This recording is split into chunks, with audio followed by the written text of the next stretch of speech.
안녕하세요. 따뜻한 책 한 잔입니다.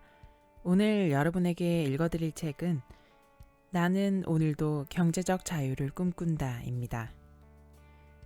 지은이 청울림, 발행 RH 코리아입니다. 부자의 시각을 갖추고 변치 않는 투자의 원칙들만 깨우치면 누구나 부자가 될 수 있다.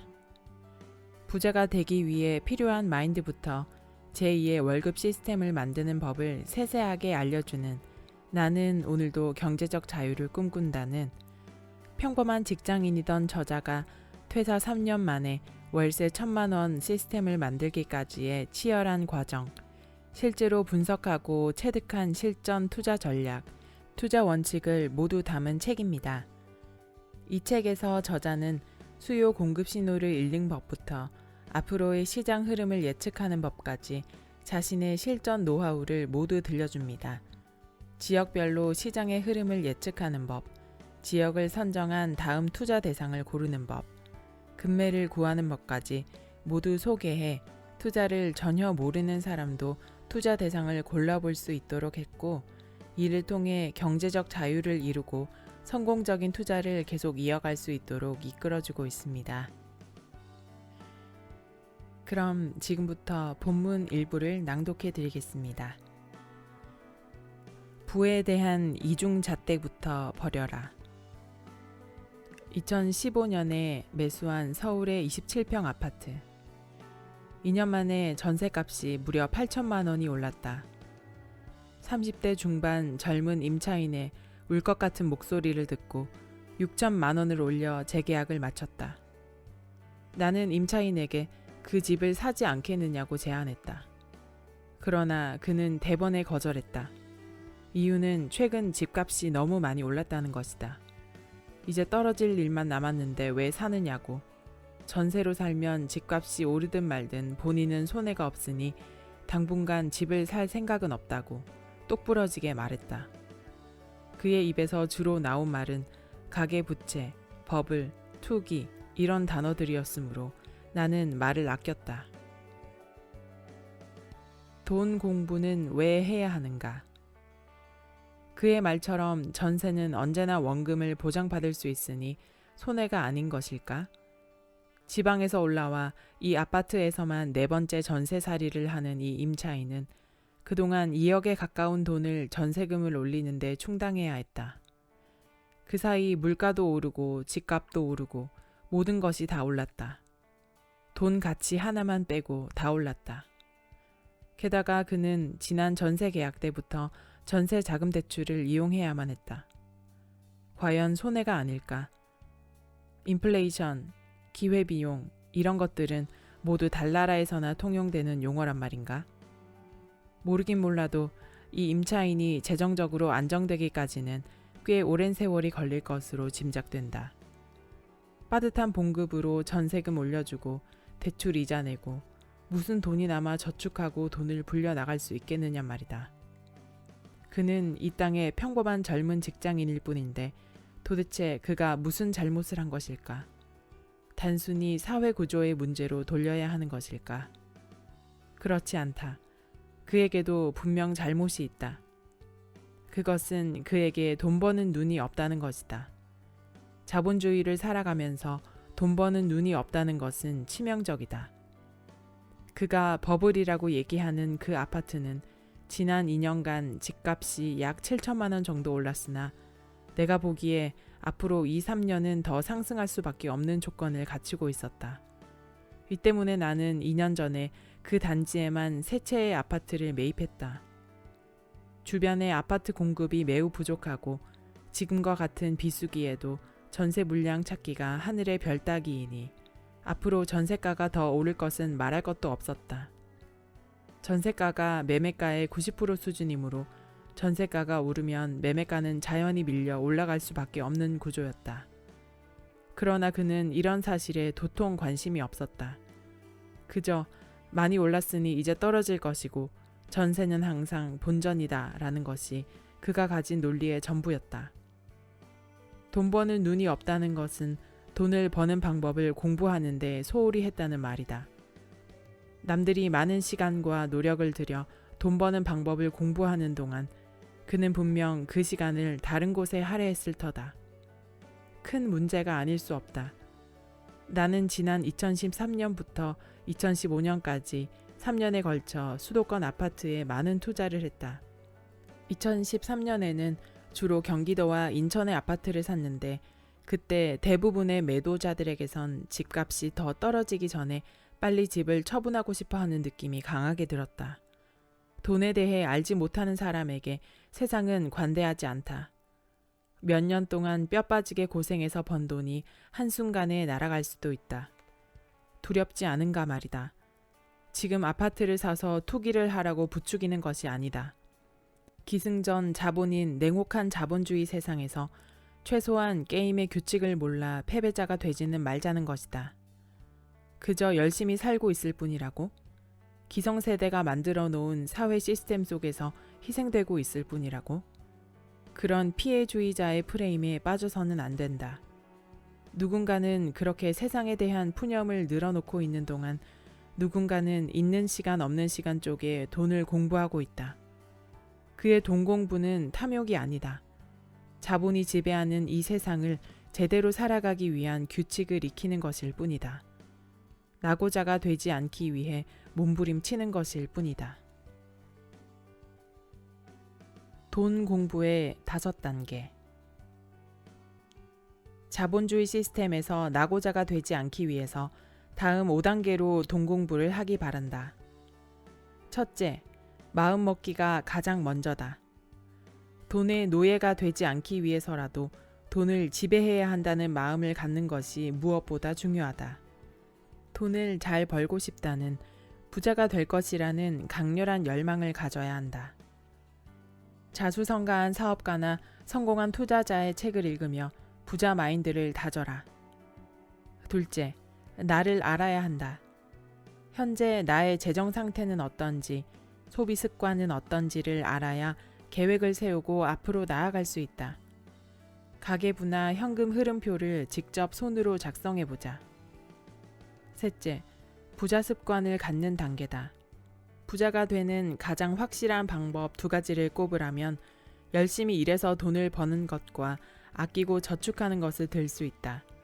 일의 숙련도를 높여 몸값을 올리고 지출을 지혜롭게 통제하며 저축하는 습관을 가지면 누구라도 부자가 되는 기틀을 만들 수 있다. 넷째, 부자 네트워크에 연결하라. CEO들이 많이 오는 조찬회에 가보면 그들이 왜 부자가 되었는지 여실히 알 수 있다. 돈을 벌려면 돈이 있는 곳으로 가야 한다. 돈을 원하는 사람들, 돈과 친한 사람들과 가까이 할수록 부자가 될 확률은 높아진다. 재테크 커뮤니티에 가입해서 활동하고 각종 세미나에 부지런히 참석하라. 5째, 돈을 불리는 공부를 하라. 자본주의 시스템에서는 근로소득만으로는 부자가 되기 어렵다. 그러니 사업이나 투자에 대한 공부가 필요하다.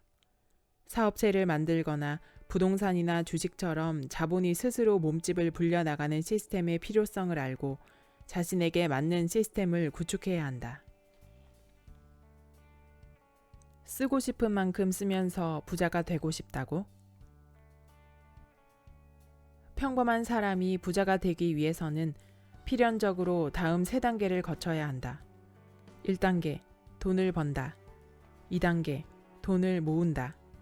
3단계, 돈을 불린다. 1단계는 일의 영역이고 2단계는 저축과 소비의 영역, 3단계는 투자의 영역이다. 부자가 되는데 어느 단계가 가장 중요할까? 대다수의 사람들은 돈을 많이 벌든지 돈을 잘 불리면 부자가 될 거라 생각한다. 그래서 이 영역으로 사람들이 많이 몰린다. 1단계와 3단계에 비해 2단계의 중요성은 확 떨어진다. 그러나 나의 생각은 좀 다르다. 나는 평범한 사람이 부자가 되는데 가장 중요하면서도 개개인의 영향력을 가장 크게 발휘할 수 있는 항목으로 2단계 저축과 소비 영역을 꼽는다. 근검 절약하고 저축하는 습관이 그 무엇보다 중요하다는 말이다.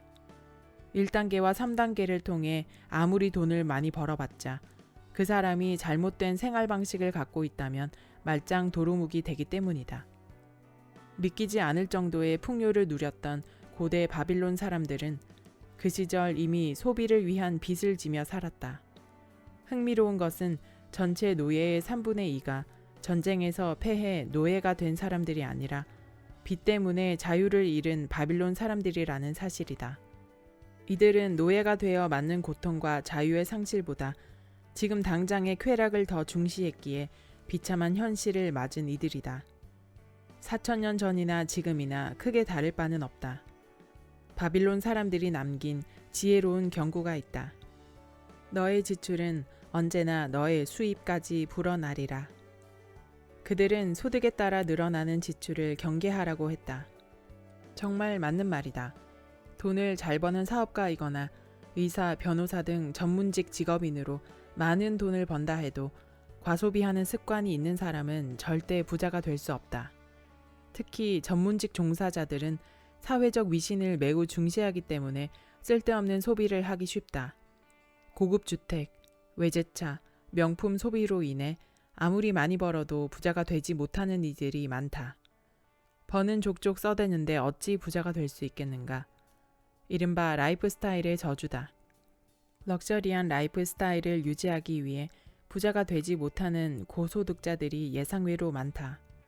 하물며 소득이 높지 않은 평범한 사람의 경우는 어떻겠는가? 한평생 부자를 연구해온 토마스 제이 스탠리 교수는 이웃집 백만 장자에서 진짜 부자란 일반인들이 생각하는 것처럼 풍부한 물질을 소유한 사람들이 아니라 근검절약하는 습관을 유지하고 투자에 관심을 갖고 사는 사람들이라 정의한다. 그에 따르면 부자들은 소비 중심의 생활 방식보다는 증식하는 자산을 소유하는 데서 훨씬 큰 기쁨을 얻는다. 그리고 소비 지향적인 사람은 절대 부자가 될 수 없음을 강조하고 또 강조한다. 한 달에 2천만 원을 벌면서 돈을 펑펑 쓰는 고소득자보다 한 달에 200만 원 벌지만 검소한 생활 습관을 통해 돈을 모으고 조금씩 투자하는 사람이 훨씬 더 부자가 될 확률이 높다는 말이다. 당신은 어느 쪽에 가까운가? 사실 부자가 되는 방정식은 너무나 간단하다. 수입이 지출보다 크면 된다. 항상 지출보다 수입이 큰 생활 구조를 유지하면서 그 잉여를 저축하거나 투자하면 부자가 될 수 있다. 잉여가 크면 클수록 큰 부자가 된다. 그런데 이 간단한 방정식을 따르기가 그토록 힘든 것이다. 이는 소득의 많고 적음보다는 그 본질적 문제가 심리적 부분에 있기 때문이다. 소비 욕망과 과시욕, 비교 의식 등의 심리적 요인이 우리를 부자가 되지 못하게 만드는 주적이다. 목숨 걸고 종잣돈을 모아라. 평범한 사람이 부자가 되기 위해 반드시 거쳐야 하는 과정이 있는데 그 첫 번째는 누가 뭐래도 이를 통해 종잣돈을 모으는 과정이다. 종잣돈은 열심히 아껴서 모으는 것이 아니다. 목숨 걸고 모아야 한다. 당신이 부자가 되고 싶은 열망을 가진 사람이라면 반드시 그래야 한다. 아끼려면 설렁설렁 아끼지 말고 미친 듯이 아껴라. 할 것 다 하고 누릴 것 다 누리면서 얻을 수 있는 경제적 자유는 없다. 적당히 노력하면 적당히 부족한 삶을 살게 될 뿐이다. 그러니 적당히 하지 마라. 특히 30대 중반까지가 중요하다. 일반적으로 이 시기를 지나면 가정의 지출이 빠르게 증가하기 때문에 돈을 모으고 싶어도 모으기 어렵다. 이때까지 얼마를 모았느냐에 따라 이후의 상황은 급격하게 달라진다. 언제까지고 아끼기만 하라는 말이 아니다. 쓸 때는 쓰고 즐길 때는 즐겨야 한다. 삶은 즐기라고 있는 것이다. 다만 순서가 중요하다는 말을 하는 것이다. 아낀 후에 써야 한다. 견딘 후에 즐겨야 한다. 먼저 쓰고 먼저 즐긴 사람 중에 부자가 된 사람을 본 적이 없다. 모든 것은 우리 스스로가 결정하는 것이다. 먼저 즐기고 가난해질 것인지, 대충 즐기고 불안하게 살 것인지, 먼저 참고 나중에 자유로워질 것인지, 우리가 정한 순서에 따라 우리의 삶은 배열될 것이다. 부자들은 모두 먼저 참은 사람들이다. 먼저 아끼는 삶을 결정하였다면 종잣돈 모으기에 사활을 걸어야 한다. 사람들한테 반드시 구두쇠 소리를 들어라. 바늘로 찔러도 피 한 방울 안 나오는 사람이 되라. 젊을 때는 그래도 된다. 아니, 그래야 한다. 당신을 가난하게 만드는 것들을 죄다 갖다 버려라. 놀기 좋아하는 친구, 순간의 쾌락, 똥폼, 게으름 이런 것들을 전부 쓰레기 봉지에 싸서 저 멀리 갖다 버려라. 절약하는 행위를 절대 궁색하다 여기지 말라. 주변 사람의 비아냥거림에 아랑곳하지 말라. 당신은 지금 멋진 미래를 위해 아무나 할 수 없는 고귀한 행동을 하고 있는 것이다. 그런 자신을 자랑스럽게 여기며 행복하게 돈을 모아야 한다. 꿈이 있는 사람은 스스로를 궁색하게 여기지 않는다. 부자는 편협함에 갇히지 않는다. 투자의 적을 항상 경계하라. 편가르기와 편협한 사고, 고정관념은 투자에도 그대로 이어진다. 아파트를 한 채라도 가진 사람은 대개 상승론자가 된다. 책이나 신문 기사를 봐도 가격 상승을 이야기하는 데만 눈길이 가고 믿음이 간다. 반면 가진 것이 없는 사람들은 여지없이 하락론자다. 집값 상승에 대한 기사가 나오면 투기를 조장한다고 댓글을 달고 누가 아파트를 사서 돈을 벌었다는 말을 들으면 투기꾼으로 몰기 바쁘다. 부동산 투자 커뮤니티에 가보면 금방이라도 아파트를 사야 할 것만 같고 하락론자들이 모인 커뮤니티에 가보면 당장이라도 갖고 있는 아파트를 모두 팔아야 할 것만 같다. 투자 세계에는 빨강, 파랑, 노란색이 모두 존재하건만 어찌 흑과 백으로만 모든 것을 판단하려 하는지 답답한 일이다. 내가 진행한 부동산 강좌 수강생들 중에는 한때 하락론을 주장하는 전문가의 말만 믿고 집을 사지 않거나 팔았다가 큰 손해를 본 사람들이 많다. 부동산 폭락론을 주장하는 사람들의 말을 들어보면 상당히 논리적이어서 어느 정도의 지식이나 자신만의 판단 기준을 갖고 있지 않은 사람이라면 폭락론의 소용돌이에 빠져들기 쉽다. 본래 위기와 불안을 조장하는 이야기의 속성 자체가 그렇다.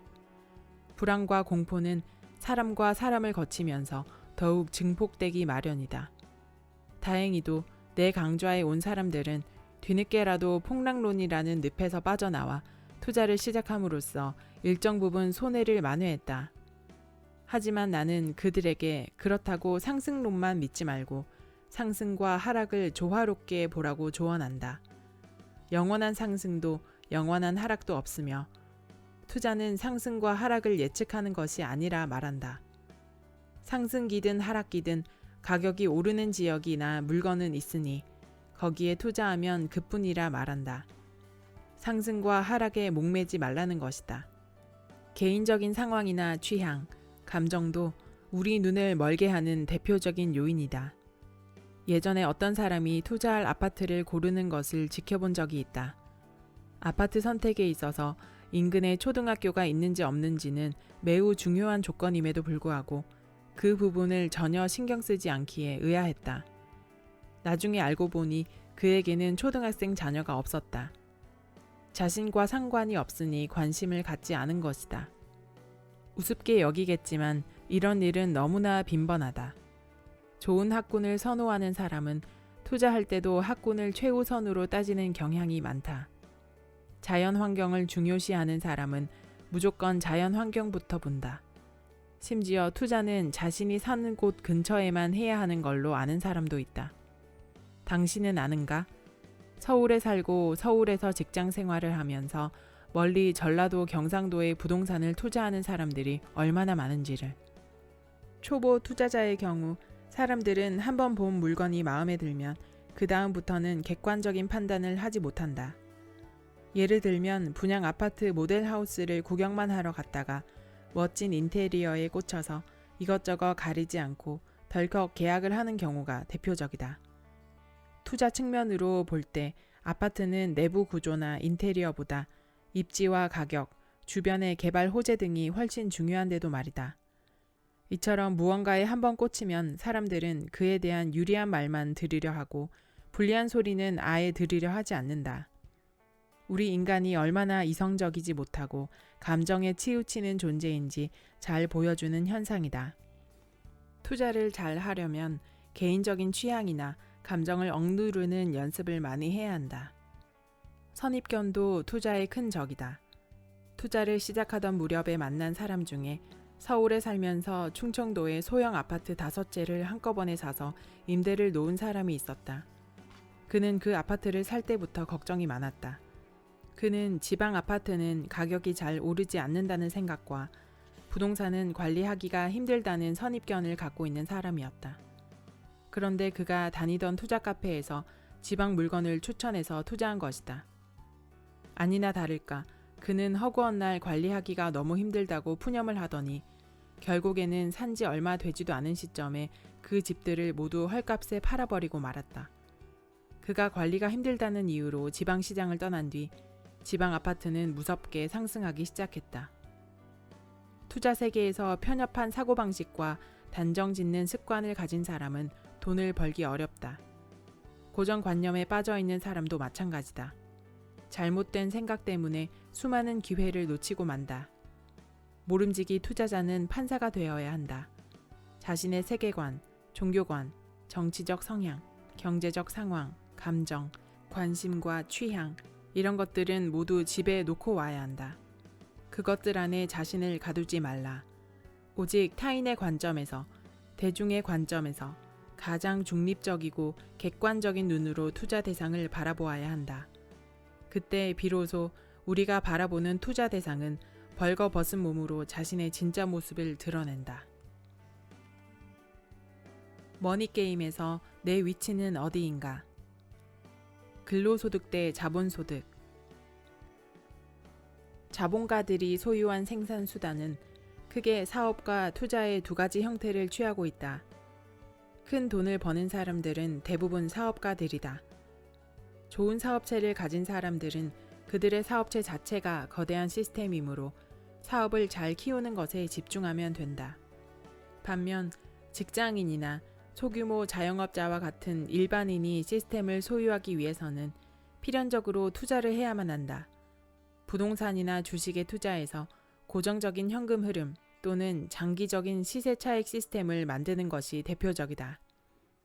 자본주의 사회에서는 노동에서 얻는 열매보다 자본을 통해 얻는 열매가 훨씬 크다.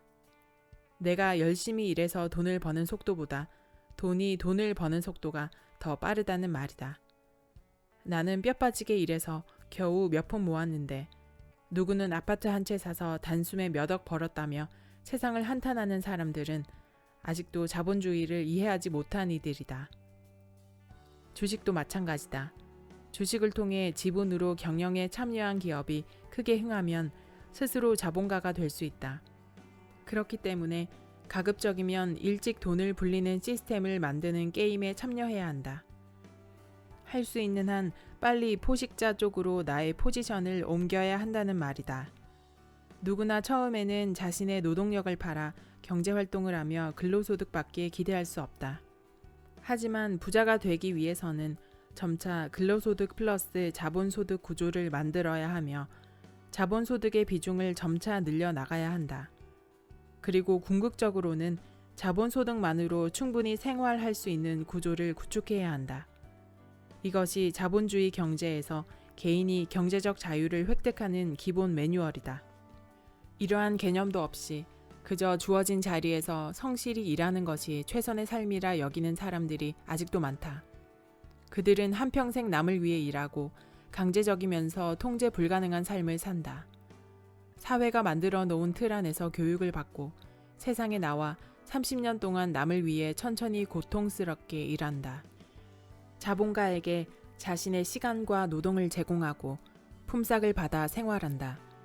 그 품삯을 받기 위해 사람들은 자유와 행복을 뒤로 미룬 채 일주일에 50시간 넘게 일한다.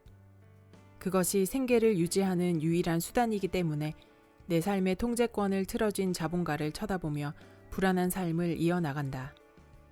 노동력이 유일한 수입원이기 때문에 아파서도 안 된다. 이것이 오늘날 78%의 일반인의 삶이다. 실제로 우리나라 경제활동 인구는 약 2,500만 명인데 이 가운데 약 70%가 월급을 받는 직장인이다. 나는 지금 당신에게 직장을 나와 사업이나 투자를 하라고 무책임하게 등을 떠미는 것이 아니다. 오히려 자본주의의 강물을 잘 헤쳐나가기 위해서 당신이 우선적으로 유지해야 할 시스템은 당신의 급여다. 급여야말로 최고의 시스템이다. 매달 고정적으로 받는 급여의 위력이 얼마나 큰지를 알면 누구나 놀랄 것이다. 예를 들어보자. 예금 금리가 2%일 때 매달 이자를 500만 원씩 받으려면 얼마나 원금을 예치해야 할까? 정답은 30억 원이다. 이것을 바꿔 말하면 월급이 500만 원인 직장인의 몸값은 30억 원이라 할 수 있는 것이다. 30억 원. 당신은 지금 직장을 나와 사업을 하거나 투자를 해서 30억 원이라는 큰 돈을 벌 수 있는가? 누가 뭐래도 시스템 중 으뜸인 급여가 멈추지 않도록 하는 것이 무엇보다 중요하다. 부자가 되는 초기 단계에는 쓸데없이 다른 곳에 한눈 팔지 말고 이 시스템을 견고하게 돌리는 것이 최고의 투자다. 부지런히 자기 개발을 해서 자신의 몸값을 높여야 한다는 말이다. 언젠가 나는 20년간 피우던 담배를 한순간 끊었다. 쓸데없이 큰 돈을 들여 남이 갖고 있는 황금알을 사려 하지 말고 나 자신을 황금알 낳는 거위로 만들어야 한다는 자각이 들어서였다. 당신 자신이 당신의 최고 자산이다. 당신에게 가장 많은 비용을 지불하고 가장 높은 이자를 지불하라. 돈이 저절로 불어나게 하라. 시스템의 위력에 대해 예를 들어보자. 어떤 은퇴한 부부가 현금 10억 원을 가지고 있고 한 달에 500만 원씩 쓴다고 하면 이 돈으로 몇 년간 생활할 수 있을까? 정답은 16년이다. 16년이 지나면 10억 원은 0원이 된다. 반면 이 부부가 10억 원이라는 돈으로 월세가 500만 원 나오는 상가를 한 채 샀다고 가정해보자. 이 부부는 월세만으로 생활이 가능해진다. 즉 원금에는 전혀 변함이 없다는 것이다. 오히려 미래 가치가 있는 상가를 샀다면 시간이 갈수록 원금이 늘어날 확률이 높다. 이것이 부동산의 위력이다. 시스템의 위력이다. 결국 이자만으로 살아야 진짜 부자다. 원금을 훼손하지 않고, 즉 거위의 배를 가르지 않고 거위가 낳는 알만으로 충분히 생활할 수 있어야 진정한 경제적 자유를 얻었다 할 것이다. 가난한 사람들은 대박을 누리며 거위의 배를 가르면서 더 가난해지고, 부자들은 거위의 배를 가를 이유가 없으니 시간이 흐를수록 더 부자가 된다. 이 환상적인 시스템을 만드는 데 있어서 일반인에게 부동산만큼 최적화된 아이템도 없다. 부동산 시장은 주식시장처럼 개인이 거대한 몸집의 기관과 싸워야 하는 것도 아니고 사업처럼 대단한 역량을 필요로 하지도 않는다. 어느 정도의 종잣돈과 성공에 대한 열정만 있다면 누구라도 진입이 가능하고 경우에 따라서는 큰 부를 일굴 수 있는 곳이 바로 부동산 시장이다. 월세 5만 원도 시스템이고 최근에 유행한 아파트 갭 투자도 얼마든지 시스템화할 수 있다. 아파트를 통해서 또는 빌딩이나 상가와 같은 수익형 부동산을 통해서 우리는 얼마든지 부자가 되는 시스템을 소유할 수 있는 것이다. 내가 직장을 뛰쳐나온 첫 번째 이유는 진짜 돈을 벌기 위해서였다. 하루 15시간씩 노동력을 팔아 안정적으로 돈을 벌지언정 삶은 행복하지 않았고, 그렇게 버는 돈이라는 게 여러모로 한계가 있다는 것을 절감했기 때문이다. 진짜 돈은 스스로 커가는 돈이어야 한다. 내가 잠든 시간에도 노는 시간에도 지속적으로 들어오는 돈이야말로 우리가 추구해야 할 진짜 돈이 아닐까. 그런 의미에서 보면 열심히 일하느라 돈 벌 시간이 없다는 한탄은 자본주의를 살아가는 우리의 현실을 정확하게 꼬집는 말이 아닐 수 없다. 지금 당신의 포지션은 어디인가? 혹시 당신의 노동력이 당신의 수입의 전부인가? 아무런 생산 수단도 갖고 있지 않은가? 생활하는 데만도 빠듯한 월급을 받기 위해 일주일 내내 힘들게 일하고 있지는 않은가? 그렇다면 큰 문제다. 당신은 지금 이 사회에서 가장 낮은 포지션에 위치해 있다. 자본주의가 발달한 사회일수록 빈부격차는 점점 심화되고 낮은 포지션에 있는 사람들은 점점 더 가난해질 수 있음을 잊지 말아야 한다. 평생 돈 버는 기계로 살아갈지 아니면 돈 버는 기계를 소유한 사람이 될지 결정하라. 여기까지 나는 오늘도 경제적 자유를 꿈꾼다의 일부 본문이었습니다. 최근 1, 2년 사이에 부동산에 대한 관심이 급격하게 증가했고 부에 대한 공부를 하는 젊은 세대들도 많아졌다고 합니다. 이 책은 코로나가 창궐하기 이전인 3년 전인 2018년에 발행되었는데요.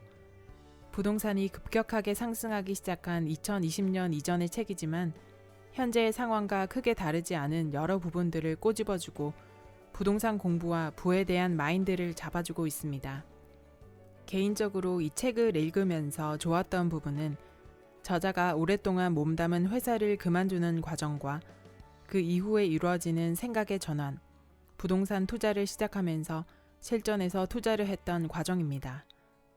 평범했던 직장인이 아주 절실하게 열정적으로 몸을 던지며 부를 일궈내는 과정이 평범한 우리들에게 교훈을 던져주는 느낌이었습니다.